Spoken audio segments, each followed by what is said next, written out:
Assalamualaikum warahmatullahi wabarakatuh. Saya Dimas Kristanto Samara dari kelompok 6 Epidemiologi Penyakit Tidak Menular. Yang saya bawakan ini adalah kecelakaan lalu lintas.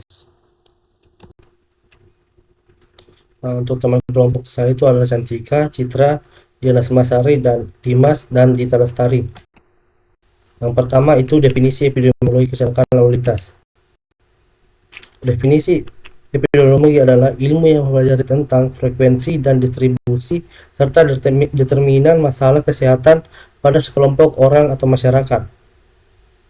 Kecelakaan lalu lintas adalah suatu peristiwa di jalan yang tidak diduga dan tidak disengaja melibatkan kendaraan dengan atau tidak pengguna jalan lain yang mengakibatkan kerugian atau kerugian harta benda. Epidemiologi kecelakaan lalu lintas adalah studi yang mempelajari tentang distribusi, determinan, dan faktor risiko terkait kecelakaan lalu lintas di populasi. Tujuan utama dari epidemiologi kecelakaan lalu lintas adalah untuk memahami penyebab utama kecelakaan lalu lintas dan mengembangkan strategi pencegahan yang dapat mengurangi insiden kecelakaan serta tingkat keparahannya. Yang kedua itu penyebab kecelakaan lalu lintas.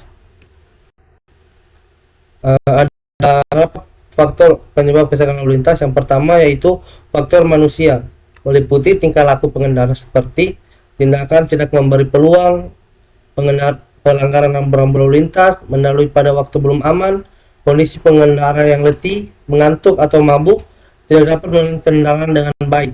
Yang kedua itu adalah faktor jalan. Beberapa hal dan bagian jalan yang dapat menyebabkan terjadinya kecelakaan seperti kerusakan pada permukaan jalan, konstruksi jalan, dan geometri jalan yang kurang sempurna. Yang ketiga yaitu faktor kendaraan. Faktor kendaraan terhadap terjadinya kecelakaan dapat berupa kerusakan kendaraan dan rancangan kendaraan. Tak melupakan dari semua kejadian yang terjadi setiap tahunnya disebabkan oleh rancangan badan jalan dapat berubah, ban pecah, tidak berfungsinya lampu, remblong, dan lain-lain. Yang keempat yaitu lingkungan. Seperti jalan yang kurang memadai mengakibatkan kenyamanan dan pengemudi menurun, sehingga kemampuan dalam mengendalikan kendaraan akan menurun pula. Cuaca berkabut, hujan maupun berasap akan mempengaruhi pada perilaku pengemudi. Masalah lalu lintas yang kita hadapi tidak lepas dari faktor kapasitas dan jumlah dibandingkan dengan jumlah kendaraan yang beroperasi masih belum memadai, kondisi jalan dibandingkan dengan kemampuan rancangan bangunan teknologi otomotif, tingkat kedisiplinan warga, pengguna jalan, dan kelengkapan perangkat hukum yang tersedia. Yang keempat itu ketangguhan atau keandalan aparat penegak hukum. Yang kelima, peningkatan arus lalu lintas akibat pertumbuhan ekonomi. Oke, selanjutnya gambaran teknologi kecelakaan lalu lintas. Yang pertama yaitu frekuensi kecelakaan lalu lintas. Pada tahun 2023 kecelakaan lalu lintas di Indonesia tercatat ada 116.000 kasus kecelakaan, di mana meningkat dari tahunnya sekitar 6,8%. Jenis kecelakaan yang umum terjadi adalah tabrakan frontal yang mencapai 45.000 kasus, dan provinsi dengan angka kecelakaan tertinggi adalah Jawa Tengah dan Jawa Timur. Yang kedua itu distribusi kecelakaan lalu lintas. Pengendara motor dan pejalan kaki diidentifikasi sebagai kelompok berisiko tinggi, dengan pengendara sepeda motor menyumbang 74% dari kematian terkait lalu lintas di Indonesia. Distribusi kecelakaan juga dipengaruhi oleh faktor lingkungan seperti persimpangan perkotaan dan kondisi jalan yang buruk. Yang ketiga yaitu determinan kecelakaan lalu lintas. Faktor pengemudi yaitu masalah perilaku. B. Faktor kendaraan seperti kondisi kendaraan. Faktor lingkungan yaitu kondisi jalan yang buruk. Faktor legislatif dan pendidikan, di mana kepatuhan pengendara yang mengenakan helm tetap rendah. Yang keempat yaitu faktor risiko kecelakaan lalu lintas. Ada 3 faktor risiko yaitu manusia, kendaraan, dan lingkungan. Dari manusia dulu, kelalaian dan perilaku berisiko, kelalaian pengemudi, serta usia dan jenis kelamin. Pengemudi muda di bawah 25 tahun cenderung berperilaku agresif, sedangkan pengemudi lanjut usia 65 tahun ke atas mengalami penurunan fungsi fisik. Yang kedua itu kendaraan yang tidak terawat atau dalam kondisi buruk dapat berkontribusi dalam kecelakaan. Pengemudi yang melanggar batas kecepatan juga meningkatkan peluang terjadinya kecelakaan.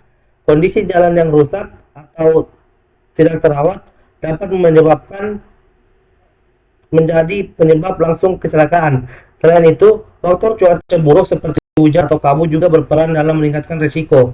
Kurangnya lampu-lampu lalu lintas dan penerangan jalan yang memadai. Yang kelima itu faktor fisiologi kecelakaan lalu lintas. Faktor fisiologi kecelakaan lalu lintas melibatkan cedera mekanis akibat benturan atau trauma yang dapat menyebabkan kerusakan jaringan lunak, tulang, organ dalam, atau pembuluh darah.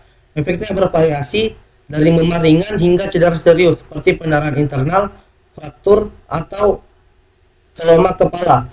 Proses inflamasi dimulai segera setelah cedera dan memicu respon imun tubuh untuk memperbaiki jaringan yang rusak. Cedera berat bisa menyebabkan syok, gangguan pernapasan, atau kerusakan otak, dan jika tidak segera ditangani dapat mengancam jiwa. Yang keenam itu pencegahan kecelakaan lalu lintas. Cara atau upaya untuk mencegah atau mengurangi faktor penyebab kecelakaan lalu lintas yakni dengan dua cara, yakni promotif dan preventif. Cara promotif meliputi misalnya pelaksanaan binlu, memasang spanduk, leaflet, dan brosur di tempat-tempat yang strategis di jalur daerah rawan laka lantas dengan tema tentang keselamatan berlalu lintas atau berkendara, dan juga pelaksanaan giat patroli di tempat rawan macet dan laka lantas. Cara preventif meliputi misalnya membantu masyarakat pengguna jalan mengarahkan penyeberang jalan agar menyeberang di tempat yang sudah ditentukan, dan juga peningkatan giat penegak hukum berupa razia secara stasioner maupun mobile dengan sasaran pelanggaran yang berpotensial menimbulkan kecelakaan lalu lintas melalui tilang maupun teguran. Yang terakhir, kesimpulan. Adapun kesimpulan epidemiologi kecelakaan lalu lintas menjelaskan merupakan masalah yang signifikan baik di Indonesia maupun di seluruh dunia. Berbagai faktor termasuk kondisi jalan, lingkungan, dan perilaku pengemudi terhadap dan ini dan pemilik